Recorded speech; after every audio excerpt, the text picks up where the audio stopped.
कुछ तो मिल गया है तुझे चाहने के बाद। अब क्या किसी से मांगूं, अब क्या किसी से मांगूं, तुझे पाने के बाद सब कुछ तो मिल गया है तुझे चाहने के बाद।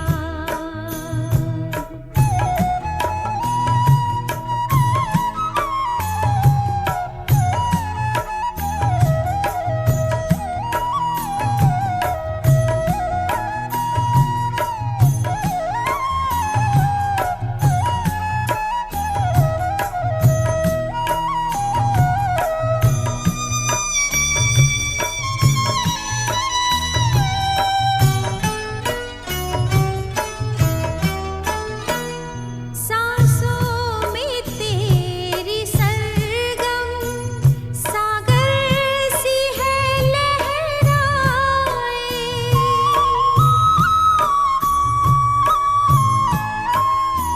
आँखों में छवि है तेरी गुलशन कई महकाए, गुलशन कई महकाए। जिंदगी हुई हंसी तुझे मिलने के बाद। सब कुछ तो मिल गया है तुझे चाहने के बाद।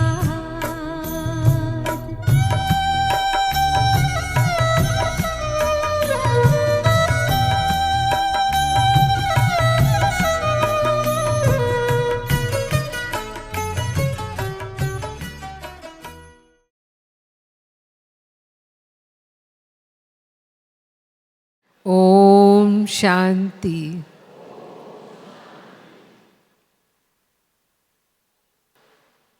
आज का दिन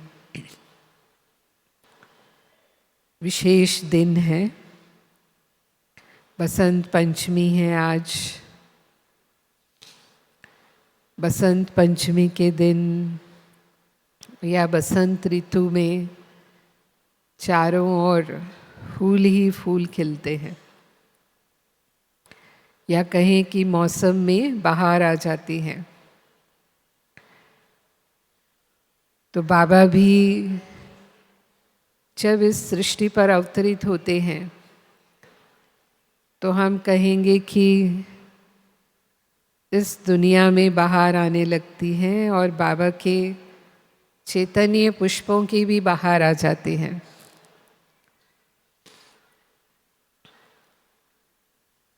और भी आज प्रेम का दिन भी है।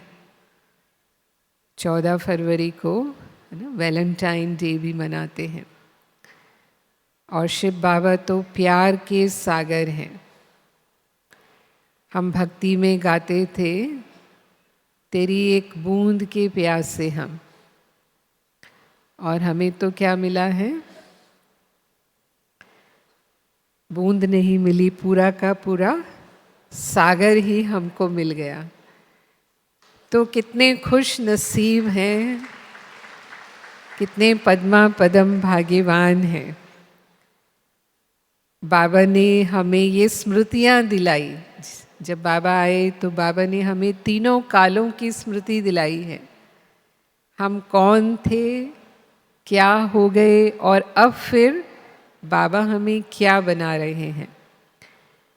और ये स्मृतियाँ ही हमारा स्वमान है। स्वमान माना हमारा सत्य मान क्या था, क्या हमारा सम्मान था, क्या हमारी श्रेष्ठता थी। और आज फिर से बाबा हमें उसी श्रेष्ठता के अधिकारी बना रहे हैं। तो हम सब जानते हैं वो स्वमान की लिस्ट कितनी लंबी है। रोज़ हम भी उसे स्मृति में लाते हैं। मैं कोटों में खोई, कोई में भी कोई, बाबा की चुनी हुई रतन हूँ, पद्मा पदम भाग्यवान आत्मा हूँ। आपसे पूछते लेकिन इतना दूर से सुनाई नहीं देगा, तो हम ही सुनाते हैं। फिर मैं पूज्य आत्मा हूँ, हम ही भविष्य में देवता बनने वाली आत्माएं हैं।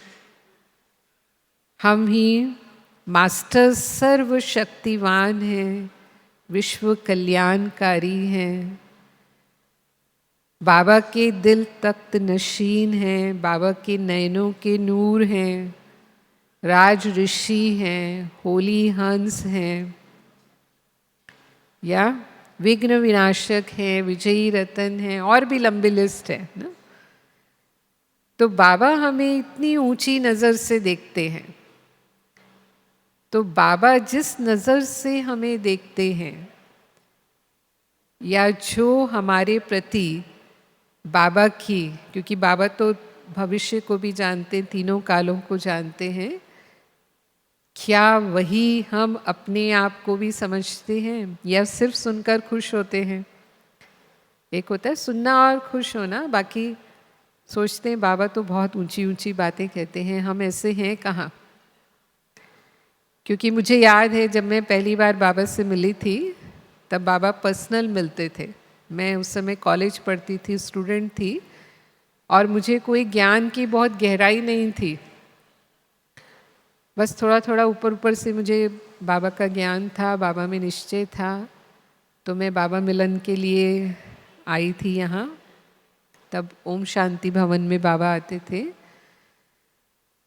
तो जब बाबा से पर्सनल मिलने का, मुरली सुनने के बाद जब पर्सनल मिलने का बाबा से मौका मिला, तो बाबा हमेशा कुछ वरदान देते थे। उस समय जब जो भी आत्मा बाबा के सामने होती थी, उसके लिए बाबा 1 मिनट कुछ बोलते थे, फिर उनको दृष्टि देते हुए टोली देते थे। तो बाबा ने मुझे ऐसे कहा कि श्रेष्ठ आत्मा हो, श्रेष्ठ स्मृति में रहने वाली हो। पहले बाबा ने मेरे से पूछा कुमारी माना क्या, तो मेरे को जवाब नहीं आया, क्योंकि मुझे तो नहीं मालूम था। तो मैं चुप रही। तो बाबा ने ही उत्तर दिया, कुमारी माना 100 ब्राह्मण से उत्तम श्रेष्ठ। तो मुझे लगा बहुत ही ऊंची बात कह दी बाबा ने माना विश्वास नहीं होने वाली बात कह रही हूँ मैं, कि वो मुझे लगा कि पता नहीं क्या कह दिया। फिर उसके बाद बाबा ने ये कहा कि श्रेष्ठ आत्मा हो, श्रेष्ठ स्मृति में रहने वाली हो और सदा समर्थ हो। तो ये भी सब मेरे ऊपर से निकल गया। हाँ, मुझे लगा कि ऐसा तो कुछ नहीं है। मतलब मैं अपने को ऐसा नहीं समझती थी, क्योंकि हम कभी अपने आप को इतनी ऊंची नज़र से तो नहीं देखते। भगवान जो हमें जानता है वो हम तो नहीं जानते, और उस समय तो मुझे इतना ज्ञान भी नहीं था। तो ये एक अपने आप में संदेह, क्या मैं ऐसी हूँ या नहीं हूँ, पता नहीं मैं हूँ कि नहीं हूँ, तो वो वाली स्थिति। और फिर भले बाद में हमने क्लियर किया, जो हमारी निमित्त बहन थी, फिर उन्होंने हमें समझाया। तो यही हम बात कर रहे हैं कि बाबा हमें कहते हैं, बाबा हमें उस दृष्टि से देखते हैं, आश भी रखते हैं, लेकिन कई बार हम अपने आप में संशय ले आते हैं, लेकिन हम हैं। जैसे एक हमारे यहाँ पौराणिक कथा आती है, बोध कथाएं हैं ना हमारे यहाँ शास्त्रों में। तो एक कथा आती है कि एक बार है जानवरों की, लेकिन उसके अंदर वो मोरल है कि एक शेर का बच्चा, एक शेरनी ने बच्चे पैदा किए। तो होते हैं उसके 2-3 शावक होते हैं। तो बच्चे पैदा करने के बाद फिर वो शिकार के लिए चली गई, बच्चों को छोड़ के गई जहाँ बच्चे पैदा किए उसने। तो एक जो शेर का बच्चा था वो वहाँ से खिसक खिसक के बाहर निकल के आ गया, और वहाँ से ही भेड़ों का एक झुंड जा रहा था।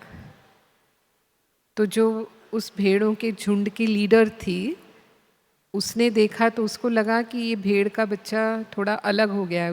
उसको ये नहीं पता चला कि ये शेर का बच्चा है, क्योंकि वो सब छोटे छोटे एक जैसे ही दिखते हैं। तो उसने उसको अपना समझ के उसे अपने ही भेड़ों के झुंड में ले लिया। तो वो बड़ी मुश्किल से उसको चलाते हुए, अब उसी को ही ले जाना पड़ रहा था उसको आगे आगे, तो उसको लेके और जहाँ भेड़ों का था रहने का वहाँ तक पहुँच गए। फिर कोई भेड़ जो थी वहाँ दूध पिलाने वाली, उससे उसने दूध पिलाया उसको, और इस तरह से वो जो शेर का बच्चा है वो भेड़ों में आ गया और भेड़ों में ही वो पलने लगा। तो अब जैसे वो भेड़ों को देखता था वैसी ही आवाज़, जैसे भेड़ें आवाज़ निकालती थी, मैं की आवाज़, वही वो निकालने लगा। तो ये भूल ही गया कि मैं शेर हूँ। और वो घास चरती थी तो उसने भी वो सीखना शुरू कर दिया, घास चर के खाना है। जब वो थोड़ा बड़ा साइज़ का होने लगा, 2-3 महीने में उसका साइज़ दिखने लग गया, तो वो साइज़ जो था वो अजीब था, क्योंकि भेड़ें अलग तरह की होती हैं और शेर अलग तरह का होता है। तो दूसरी जो भेड़ें थी वो उसका मजाक बनाती थी, है ना, ये देखो इसका मुंह कैसा है, अब उनका मुंह लंबा उसका मुंह गोल। तो उसको बोलते थे, उसको खुद समझ नहीं आता था, क्योंकि वो खुद को तो नहीं देख सकता था, दूसरे ही उसको देखते थे। तो उससे उसको बहुत हीन भावना आती थी कि मेरे लिए सब ऐसा क्यों बोलते हैं, मेरा चेहरा इनसे कैसे अलग है, मैं कैसे इनसे अलग हूँ। और अंदर अंदर भी उसको ये फील होता था कि कहाँ ये सबके पीछे पीछे चलते रहो, क्योंकि शेर तो अकेला घूमता है जंगल में, उसका संस्कार, ओरिजिनल संस्कार तो कुछ अलग था ना, भेड़ों जैसा तो नहीं था। तो वो भेड़ों के पीछे पीछे चलना उसको पसंद नहीं आता था। लेकिन जो लीडर थी उसने समझा रखा था भेड़ों को कभी भी अलग नहीं होना है, क्योंकि अगर भेड़ अलग हो जाएगी तो शेर खा जाएगा। जंगल में शेर होता है, वो शेर खा जाता है, इसलिए झुंड में ही चलना है। तो उसको भी डर लगता था कि शेर खा जाएगा अगर मैं अलग हो गई। अब वो भेड़ी समझने लगा था अपने आप को, तो मैं अलग हो गई तो मेरे को शेर खा जाएगा, इसीलिए रहना इनके साथ है। पर पसंद नहीं आता था उसको ये चलना, ये घास खाना, ये सब। पर जब ज़्यादा ही उसका मजाक बनने लगा भेड़ों के झुंड में, जैसे जैसे वो बड़ा होता गया, शेर की पर्सनालिटी बिल्कुल अलग उनसे, तो आखिर तंग होकर उसने सोचा चाहे भले शेर खा जाए मुझे, लेकिन मुझे तो जाना ही है यहाँ से, मैं नहीं रह सकता अभी यहाँ पर। तो एक दिन हिम्मत करके जंगल में चला गया, वो भेड़ों का झुंड छोड़ के चला गया।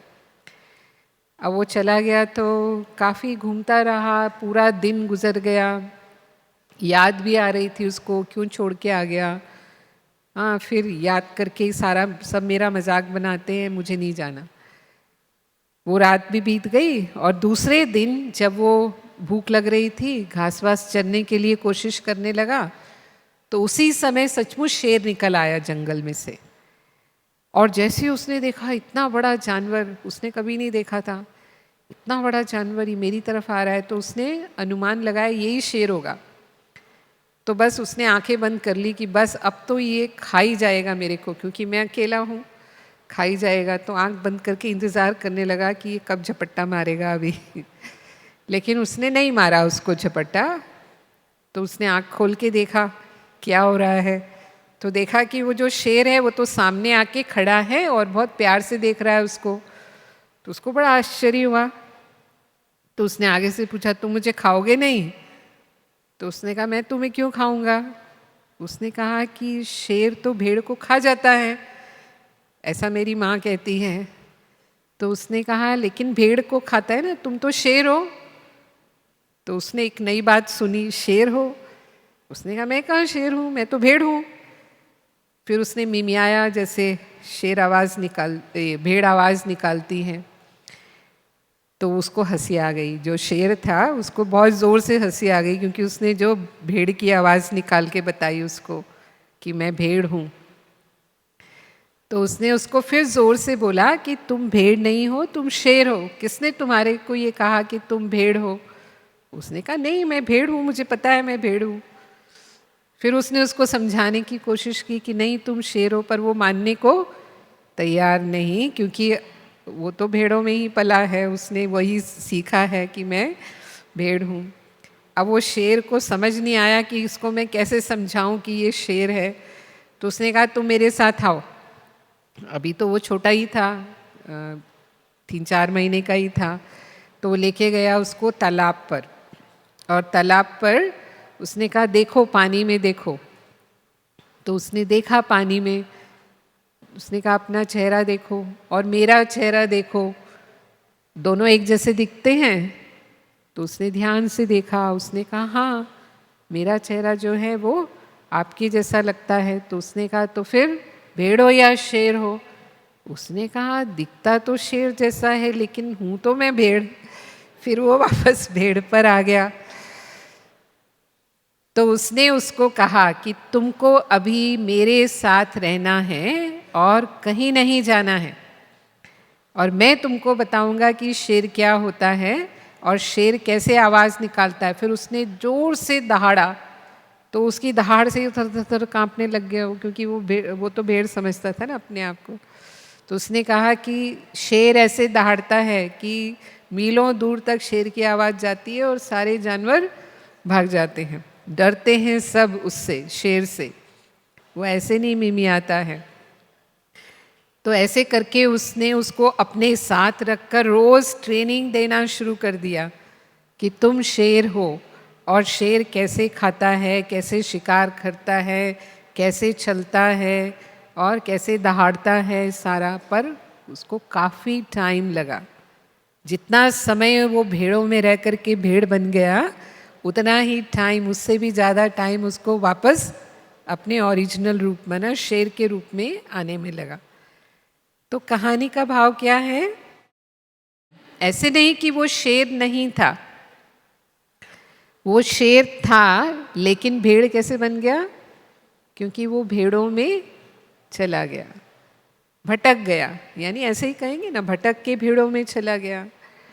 तो हमारे साथ भी ऐसे नहीं कि हम आत्मा नहीं हैं, हम आत्मा हैं, लेकिन हम भूल गए क्योंकि हम देह अभिमान में आ गए।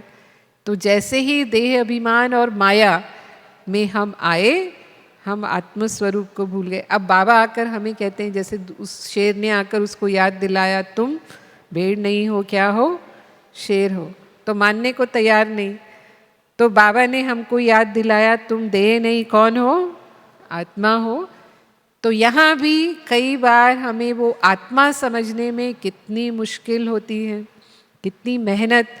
जैसे उसको रोज़ रोज़ ये स्मृति दिलाने की आवश्यकता पड़ रही थी कि तुम शेर हो, शेर हो। तो बाबा भी हमें रोज़ रोज़ याद दिलाते हैं, तुम आत्मा हो, तुम आत्मा हो। फिर ये नहीं कि हम श्रेष्ठ आत्मा नहीं हैं, हम देवात्मा नहीं हैं, हम पवित्र आत्मा नहीं हैं, हम शांत स्वरूप, प्रेम स्वरूप नहीं हैं, ऐसा नहीं है। लेकिन क्योंकि माया के वश हो गए, तो इन गुणों से हम दूर हो गए। जैसे वो अपने गुणों से दूर हो गया, शेर के गुणों से दूर होकर के कौन से गुण आ गए उसमें? भेड़ों के गुण आ गए। तो हम भी माया के वश हो गए तो विकार आ गए। माया के प्रभाव में विकारों की प्रधानता हो गई। लेकिन जब हम अपने आत्म स्वरूप में स्थित होंगे, निज स्वरूप में स्थित होंगे, निज धर्म में स्थित होंगे, तो स्वतः ही वो गुण इमर्ज होंगे। तो इसीलिए बाबा हमें कहते हैं स्मृति स्वरूप बनना है। उसके लिए हमें मेहनत करनी पड़ेगी, क्योंकि काफ़ी समय 63 जन्म हो गए हमको देह अभिमान में या विस्मृति में आए हुए। अपने स्वस्वरूप की विस्मृति हुए हमें कितना समय हो गया। और इसीलिए जब हम बार बार उसको घोटते हैं, रोज रोज उसे स्मृति में लाते हैं, स्मृति स्वरूप बनते हैं, तब समर्थी आती है। स्मृति से ही समर्थी आती है, और तभी हमारे अंदर वो हिम्मत आती है, वो नशा, वो खुशी का हम अनुभव करते हैं। किसके साथ हमारा संबंध है? किसके साथ हमारा संबंध है? स्वयं, स्वयं सर्वशक्तिवान जो विश्व का रचयिता है, जो विश्व का मालिक है, वो हमारा पिता है। देखो दुनिया में भी किसी का कोई बहुत ऊंचे के साथ संबंध होता है ना, मानो कोई राष्ट्रपति के बच्चे हैं या मिनिस्टर के बच्चे हैं या कोई भी ऐसी हाई पोस्ट वाले के बच्चे हैं, तो वो पोस्ट वाले को उतना नशा खुशी होगा या नहीं होगा वो अलग बात है, लेकिन उनकी फैमिली को, उनके जो बच्चे हैं, उनके जो संबंधी हैं, उनको तो ज़रूर होता है कि हमारा संबंध किसके साथ है। हाँ, हमारे जो परिवार के संबंधी हैं या हमारे पिता हैं वो सो एंड सो है। फिर वो नशे से कह भी देंगे, देखो आपका कोई काम हो तो बता देना, हम करा सकते हैं, है ना, हमारे जो हैं वो फलाने हैं, वो ये कर सकते हैं। तो फिर हमें कितना नशा और खुशी होना चाहिए कि कौन है। और बाबा हमेशा कहता है कि मैं तो बच्चों को अपने से भी आगे रखता हूँ। आज बाबा आए तो बाबा ने हमें सिर का ताज बनाया है, अपना सरताज बनाया है। हम बाबा को क्या कहते थे, भगवान को क्या कहते थे, हम तो तेरी चरणों की धूल हैं, हम तेरे चरणों के दास और दासी हैं। आता है ना वो गीत में, हाँ, तुम्हारे चरणों की धूल हम हैं, एक गीत में आता है ना, तुम ही हो माता पिता तुम ही हो, उसमें ये लाइन आती है, तुम्हारे चरणों की धूल हम हैं। या मीराबाई ने कहा प्रभु जी माने चाकर राखो जी, तो क्या कहा, चाकर माना अपना नौकर ही रख लो भगवान मुझे। तो यही कहते थे ना, अपने चरणों में रख लो। कभी उसके सिरताज भी हम हो सकते हैं, उसके मालिक भी हम बन सकते हैं। बालक सो मालिक कहता है बाबा, ऐसा तो हमने सपने में भी नहीं सोचा, लेकिन बाबा हमें मालिकम सलाम कहते हैं। मालिकम सलाम माना रोज़ हमें बाबा की नमस्ते मिलती है। याद प्यार और नमस्ते किसको कहता है बाबा, किसको कहता है, मिलती है रोज़ सबको नमस्ते। हाँ, जो रोज़ मुरली सुनते हैं उनको तो ज़रूर नमस्ते मिलती है। तो बाबा हमारे सामने ओबीडियंट सर्वेंट बन कर के आते हैं, सेवाधारी बन कर के बाबा हमारे सामने आते। तो इसका मतलब बाबा ने हमें अपने से भी आगे रखा। वो सम्मान, स्वमान तो दिया ही दिया, लेकिन साथ में उतना ही सम्मान भी बाबा ने हम बच्चों को दिया।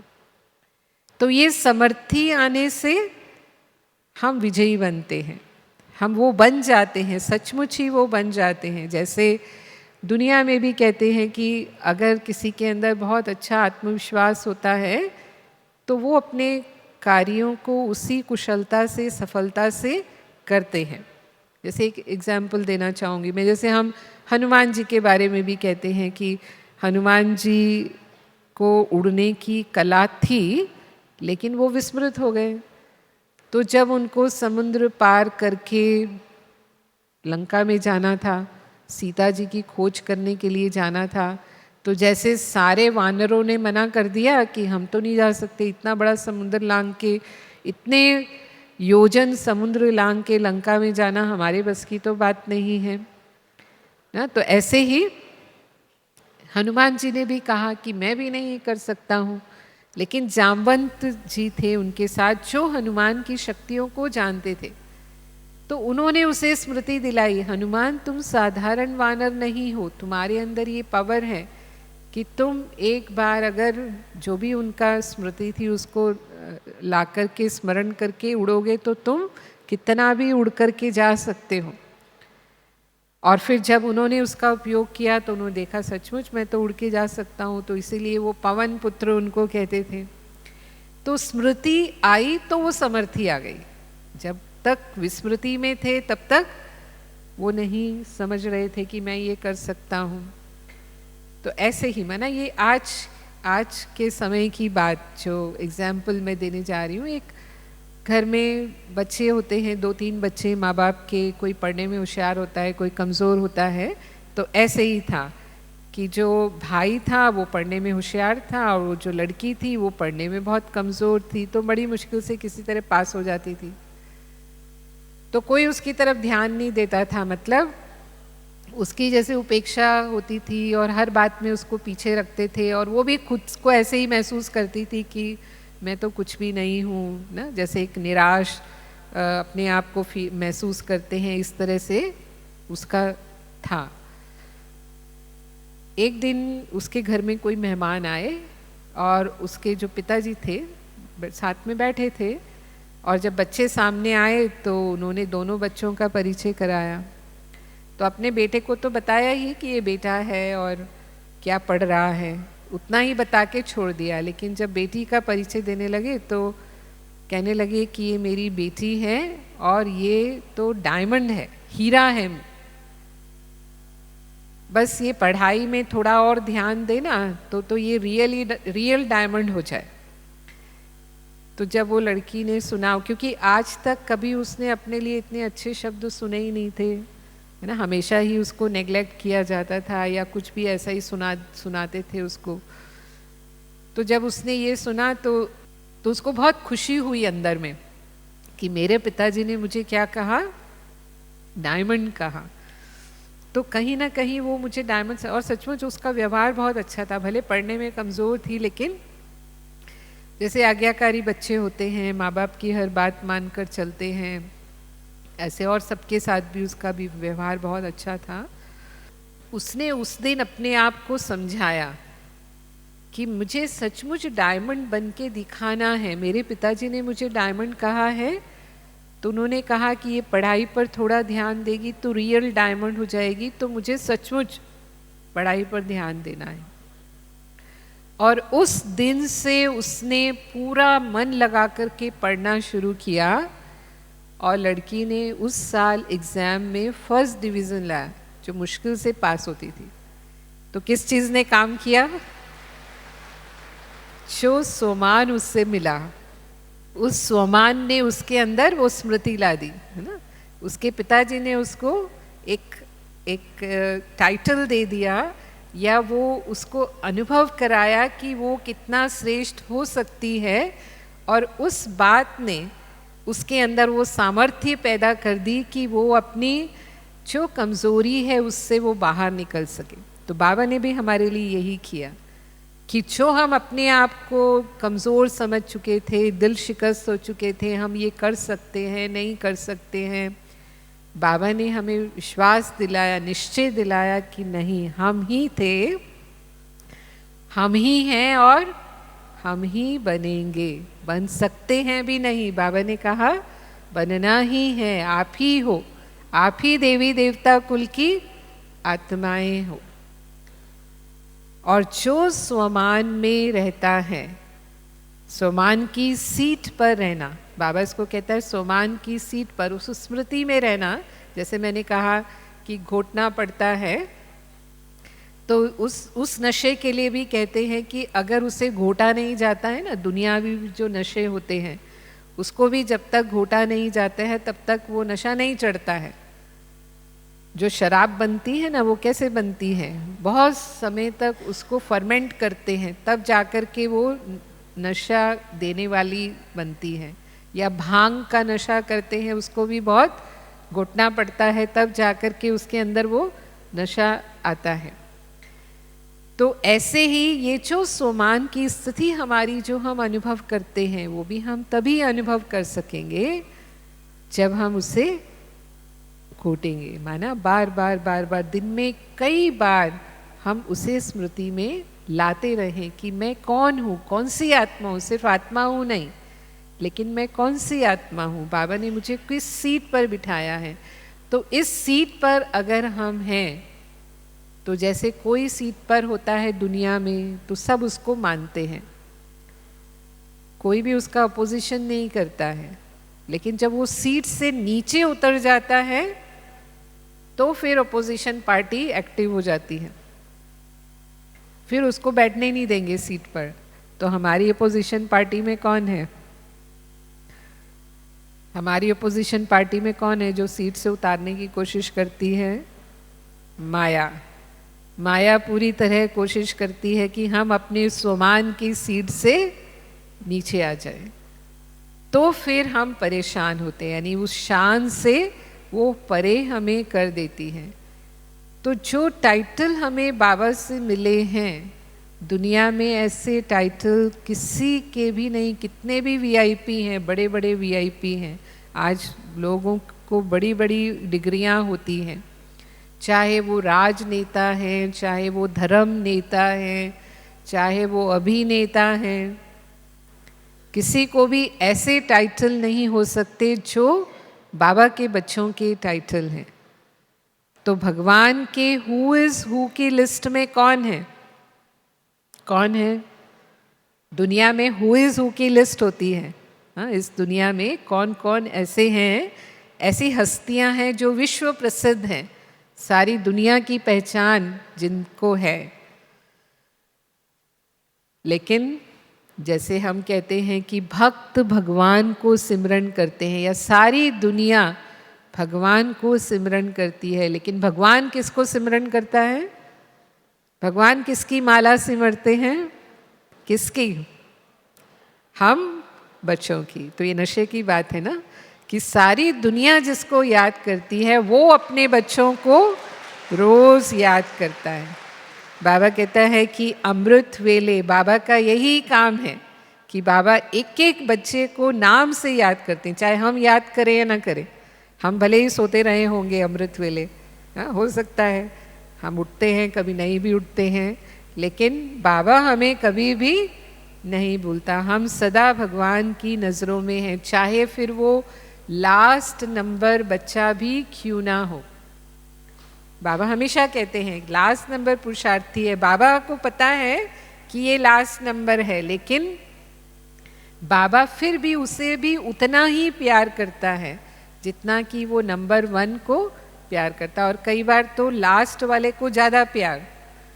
आप है ना, उसमें भी देखेंगे, लौकिक दुनिया में भी देखेंगे कि कई बच्चे जो कमज़ोर होते हैं, है ना, वैरायटी, माँ बाप के वैरायटी बच्चे होते हैं, तो कोई तो बच्चे होते हैं जो अपने आप योग्य होते हैं, सब कुछ कर लेते हैं, उनके लिए कुछ ज़्यादा मेहनत करने की ज़रूरत नहीं पड़ती। लेकिन कुछ बच्चे कमज़ोर होते हैं, तो फिर ज़्यादा ध्यान किसको देते हैं? किसको देते हैं?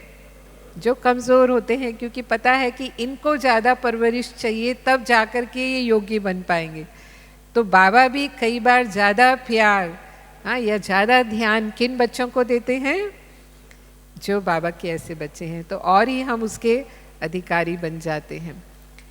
तो भगवान ने हमें सम्मान दिया, स्वमान भी दिया और सम्मान भी दिया। तो हम देखते हैं कि बाबा को पूरी दुनिया सम्मान देती है। ये स्वमान के साथ सम्मान का संबंध है। हमें सम्मान तब मिलता है और स्वमान भी तब मिलता है जब हम देह अभिमान का त्याग करते हैं। उसकी विधि है, विधि से सिद्धि है ना। तो जब हमने देह अभिमान का त्याग किया तभी स्वमान की प्राप्ति है, तभी वो स्थिति में हम स्थित हो सकते हैं। और स्वमान है तो सम्मान भी है। स्वमान की स्थिति का परिणाम है कि हमें सम्मान स्वतः मिलता है, मांगना नहीं पड़ता, है ना। सम्मान कोई मांगने की चीज़ नहीं है कि कोई मांगने से मुझे सम्मान दे। लेकिन अगर मैं स्वमान में स्थित हूँ तो मुझे सम्मान मिलेगा, और स्वमान वाला सम्मान देता भी है। वो सबको सम्मान देने वाला दाता होगा। जैसे ब्रह्मा बाबा को हमने देखा, बाबा ने हर एक आत्मा को स्वमान भी दिया और सम्मान भी दिया, चाहे छोटे बच्चे ही क्यों ना थे। लेकिन छोटे बच्चों को भी बाबा ने बच्चों को रखा, बोर्डिंग बनाया बच्चों का, और बच्चों को भी सम्मान का स्नेह दिया, लेकिन सम्मान का स्नेह माना बाबा ने बच्चों की शहजादे शहजादियों की तरह पालना की, साधारण रीति से पालना नहीं की। और उनको देखा ये होवनहार विश्व कल्याणकारी बनने वाली आत्माएं हैं। फिर ऐसे ही बाबा ने जो युवा कुमार कुमारियां थे, उनको असंभव को संभव करने वाली ये आत्माएं हैं। आज की दुनिया में युवा ब्रह्मचर्य का पालन करें, ये तो असंभव ही मानते ना। तो बाबा ने उनको इस नज़र से देखा कि ये तो महात्माओं को भी चैलेंज करने वाले हैं, असंभव को भी संभव करने वाले हैं। उस सम्मान से देखा। ऐसे ही जो बुजुर्ग थे, बाबा की आयु के थे, ये मेरे हमजीन्स हैं, मेरे ही तरह अनुभवी आत्माएं हैं, उस सम्मान से उनको देखा। जो भी बांधेली माताएं थी, बांधेली माताएं, भाई, जो भी, बाबा ने बंधन वालों को ये याद में नंबर 1 जाने वाली आत्माएं हैं, उस सम्मान से देखा। तो हर एक आत्मा की जो विशेषता थी, उस विशेषता के सम्मान से उन्हें सम्मान दिया। तो बाबा कहते हैं फॉलो फादर, जैसे बाबा ने किया वैसे हमें भी करना है। तो हमें भी सबका रिगार्ड रखना है। तो किन किन का रिगार्ड, कैसे कैसे हमें रखना है? तो एक है बाबा का रिगार्ड, बाबा को सम्मान देना। स्वयं भगवान हमारा पिता है, शिक्षक है, गुरु है, बाबा से हमारे सर्व संबंध हैं। तो उन संबंधों में ही तो सम्मान देना है। दुनिया में सम्मान किस में दिया जाता है? जब हम संबंध में आते हैं तभी सम्मान दिया जाता है ना। तो बाबा के रूप में सम्मान माना बाबा का आज्ञाकारी बनना, जो बाबा की शिक्षाएं हैं, पिता का आज्ञाकारी बनना, यही उनके प्रति सम्मान है, जिसको हम कहते हैं फॉलो फादर। शिक्षक का सम्मान क्या है? शिक्षक का सम्मान क्या है? उनकी पढ़ाई में रेगुलर और पंक्चुअल रहना। तो बाबा जो हमें पढ़ाई पढ़ा रहे हैं, वो मुरली सुनने में रेगुलर पंक्चुअल, यानी कभी भी हमारी मुरली मिस ना हो, पढ़ाई मिस ना हो। और फिर न सिर्फ वो मुरली में रेगुलर रहना, लेकिन पढ़ाई में संशय भी नहीं लाना। बाबा ने जो कहा उसमें 100% निश्चय हो कि ये बाबा ने जो ड्रामा की बात कही, जो विनाश की बात कही, क्योंकि कई पॉइंट ऐसे हैं जिसमें हमें कई बार संशय होता है। बाबा कहता तो है, परंतु क्या ये सचमुच सही है या होता तो नहीं है, ऐसा पता नहीं होगा कि नहीं होगा, समझ में नहीं आता है। माना इस तरह से अगर हमारे मन में प्रश्न चलते हैं ज्ञान की कोई बातों को लेकर या मुरली सुन कर के, बाबा कहता है कि एक होता है स्पष्ट करने के लिए प्रश्न आना मन में। कोई बात हमें स्पष्ट नहीं है तो हम प्रश्न पूछते हैं कि हमें क्लियर हो जाए, वो अलग बात है। लेकिन अगर हमें संशय आता है कोई भी बाबा के ज्ञान की बात को लेकर के, तो संशय आना वो डिसरिगार्ड है। आज के जो शास्त्रवादी सुनाते हैं ना, शास्त्रवादी सुनाते हैं, कथा करते हैं, ज्ञान सुनाते हैं, उसको भी लोग हाँ जी करते हैं, पूरा मानते हैं, कभी नहीं सोचते कि ये गलत सुना रहे हैं। तो बाबा कहता है जब उन शास्त्रवादियों को भी आप सतवचन महाराज कहते हो, तो ये तो सत्य बाबा, शिव बाबा जो सत्य है वो हमें सत्य ज्ञान दे रहे हैं, तो फिर उसमें हमें क्यों संशय लाना है? तो बाबा की नॉलेज में पूरा निश्चय बुद्धि होना, वो उनका रिगार्ड है। सदगुरु का रिगार्ड क्या है? देह सहित देह के सभी संबंधों को भूल अपने को आत्मा समझकर बाबा को याद करना।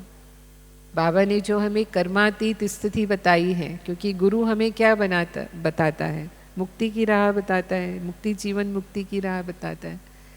तो इस स्थिति का अनुभव करना, देह सही देह के सभी संबंधों को भूल सिर्फ बाबा, और अपने घर की याद हमें रहे, यानी हम एवर रेडी हैं। फिर बाबा हमारा साजन भी है, तो साजन के संबंध से वफादारी, साजन और सजनी के संबंध में क्या चाहिए होती है? संबंध में वफादारी, कि एक के प्रति ईमानदार रहें, उसके सिवाय दूसरा कोई संकल्प में भी ना आए। तो बाबा भी हमें यही कहते हैं, एक बाबा दूसरा ना कोई, तुम्ही से खाऊं तुम्ही से बैठूं तुम्ही संग सर्व संबंध निभाऊं। तो बाबा के प्रति ही मेरा सारा लगन, मेरी सारा प्यार जो है वो बाबा के प्रति है। ये साजन के संबंध का रिगार्ड है। और जैसे हमने कहा आज का जो दिन है वो इसी प्रकार का दिन मनाते हैं विदेशों में। भारत में तो क्योंकि अभी आजकल सोशल मीडिया का ज़माना है, तो दुनिया में कहीं भी कुछ है वो पूरी दुनिया में ही फैल जाता है। फिर बाबा हमारा साथी भी है, दोस्त भी है, तो उस रूप से साथी के साथ सब कुछ अपना शेयर करना, वो उसका रिगार्ड है। तो ये बाबा के साथ सर्व संबंधों को निभाते हुए बाबा को सम्मान देना, ये बाबा के प्रति हमारा। फिर स्वयं का रिगार्ड रखना। स्वयं का रिगार्ड क्या है? स्वयं का सम्मान, जो बाबा ने हमें बनाया है, जो बना रहे हैं। एक तो है संगम युग पर हम कौन हैं ना, संगम युग पर हम ब्राह्मण कुलभूषण हैं, इस पूरी सृष्टि के पूर्वज हैं, कल्प वृक्ष के तना हैं, आधार मूर्त आत्माएं हैं, विश्व कल्याणकारी हैं, मास्टर सर्वशक्तिवान हैं। तो बाबा ने हमें ये संगम युग पर बनाया है, और भविष्य में हम क्या बनने वाले हैं वो, तो ये मैं हूँ, इसको स्वीकार करना। ऐसे नहीं हम तो बहुत बाद में ज्ञान में आए हैं, अब इतना हम नहीं कर सकते, मैं तो इतना मेरे अंदर हिम्मत नहीं है, जितना मेरे से हो जाएगा मैं कर लूँगी ना, ऐसे ऐसे संकल्प चलते हैं ना। तो अगर ऐसे संकल्प चलते हैं यानी स्वयं से दिल शिकस्त होते हैं, अपने अंदर वो शक्ति महसूस नहीं करते है ना, ऐसे सोचते हैं बाबा तो बहुत ऊंची ऊंची बातें सुनाते हैं, कहाँ हम सब इतना कर सकते हैं, जितना हो जाएगा बस ठीक है, कर रहे हैं ना, चल रहे हैं ना। तो ऐसे सोचना, बाबा उसको क्या कहता है? क्या कहता है?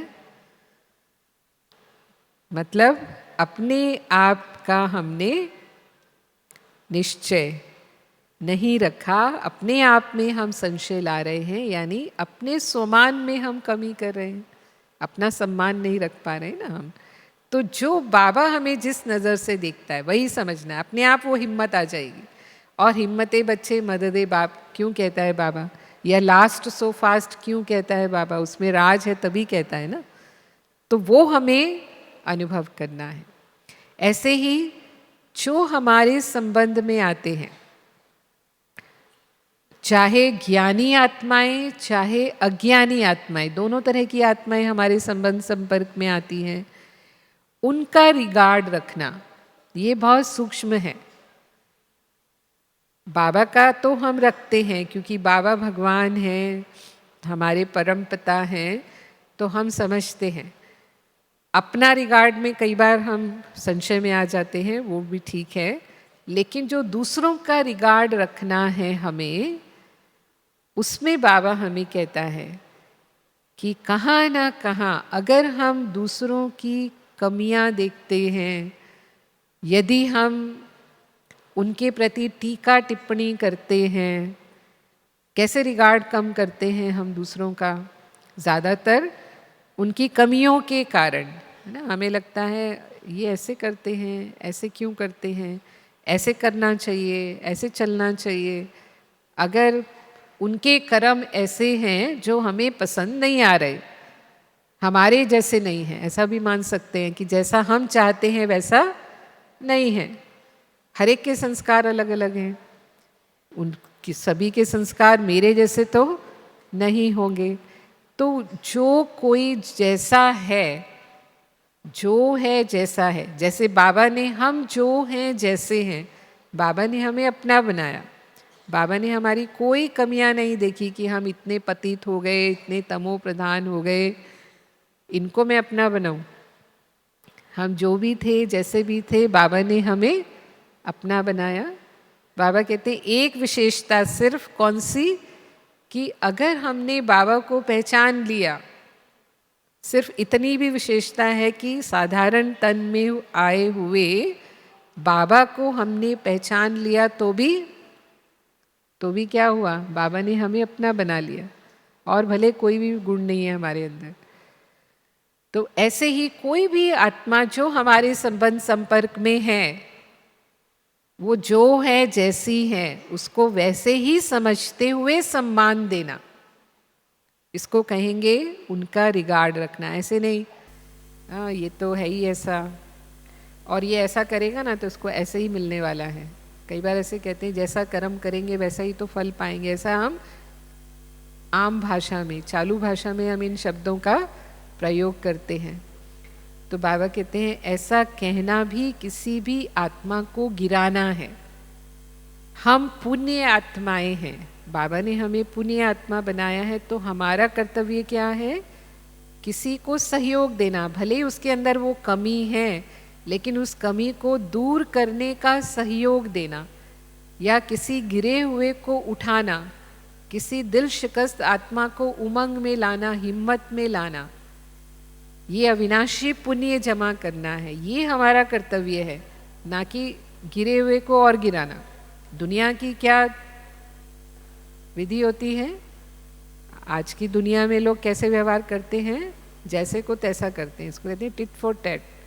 कोई गिरता है तो थोड़ा और गिरा दो, है ना। लेकिन ब्राह्मणों की विधि क्या है?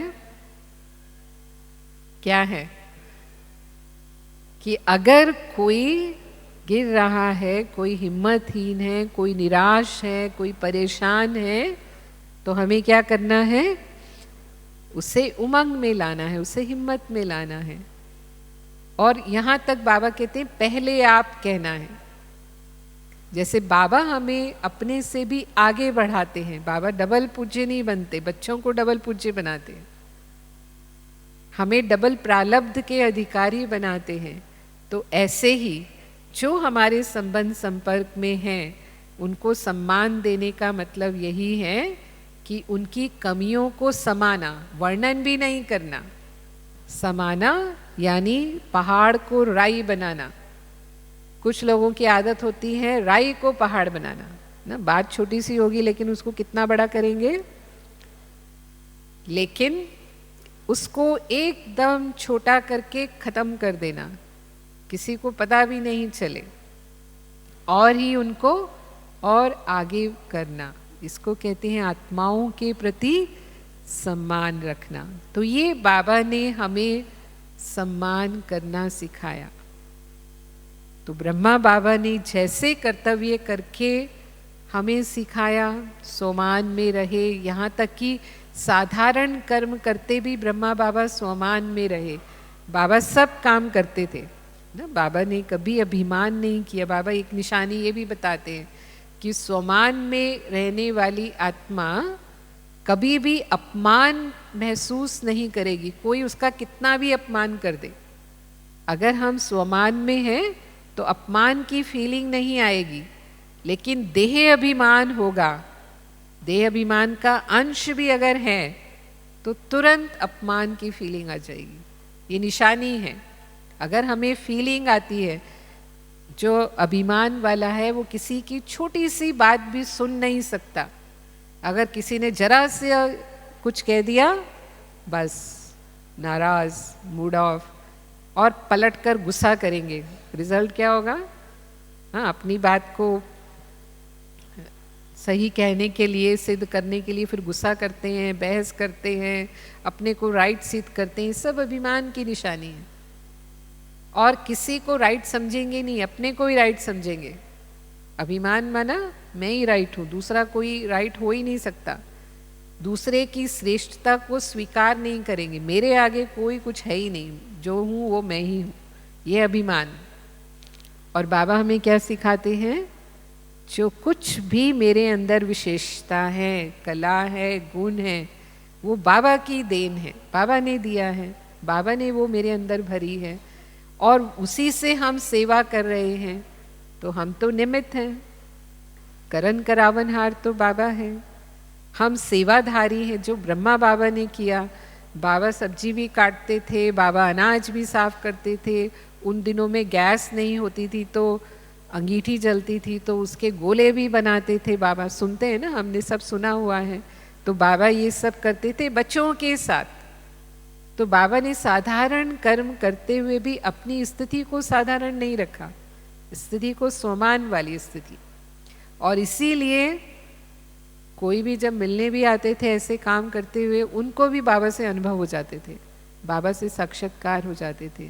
तो बाबा हमें यही कहते हैं कि हम भी सब अपने घरों में, अपने ऑफिस में, अपने बिजनेस में काम करते हैं, कई बार हम साधारण काम भी कर रहे होते हैं, लेकिन देखने वाले को भले लगे कि ये साधारण काम कर रहे हैं, लेकिन स्थिति से उनको महसूस हो ये कोई साधारण आत्माएं नहीं है, क्योंकि वृत्ति से वायुमंडल बनता है ना। तो जैसी हमारी स्मृति होगी वैसी हमारी वृत्ति होगी, और वो वृत्ति का प्रभाव वायुमंडल में आएगा, तो वो अनुभव होगा लोगों को कि ये तो विशेष आत्माएं हैं, तो महान आत्माएं हैं, ये तो श्रेष्ठ आत्माएं हैं, पवित्र आत्माएं। आपके वाइब्रेशन से, आपकी दृष्टि से उनको वो अनुभव होगा। भले ही आप घर में सफाई कर रहे हो, भले ही आप घर में खाना बना रहे हो, कपड़े धो रहे हो, कुछ भी कर रहे हो, ठीक है। तो ऐसे जो बाबा ने हमें सोमान की स्मृति दिलाई, वो स्मृति हर दिन हम अपने लिए निश्चित करें। रोज अमृत वेले एक सोमान कोई भी ले ले हम, मैं बाबा की दिल तख्त नशीन आत्मा हूँ, तो फिर सारा दिन उस पर चिंतन चले। हाँ, दिल तख्त नशीन माना क्या, कैसे मैं बाबा की दिल तख्त नशीन हूँ। दिल तख्त नशीन माना जो आज्ञाकारी होंगे, जो सच्चे बच्चे होंगे, क्योंकि बाबा को कौन से बच्चे पसंद हैं? सच्चे, सच्चे दिल पर साहब राजी। फिर बाबा के लिए वो दिल तख्त नशीन होंगे जो एक बाप दूसरा ना कोई, जिनके लिए बाबा ही संसार है। तो ऐसे उसी के ऊपर महीनता में जाना और उसका अनुभव करना, तो सचमुच बाबा भी आपको अनुभव कराएंगे। आप खुद फील करेंगे कि बाबा ने मुझे अनुभव कराया कि कैसे मैं बाबा की दिल तख्त नशीन हूँ, बाबा की नैनों की नूर हूँ। तो इस तरह से एक अलग ही नशा, खुशी, शक्ति और स्थिति का अनुभव हम हर दिन करेंगे और दूसरों को भी अनुभव कराएंगे। ओम शांति।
जो शत्रु बन कर आएगा उसे शिव का मीत बना देंगे। जो शत्रु बन कर आएगा उसे शिव का मीत बना देंगे।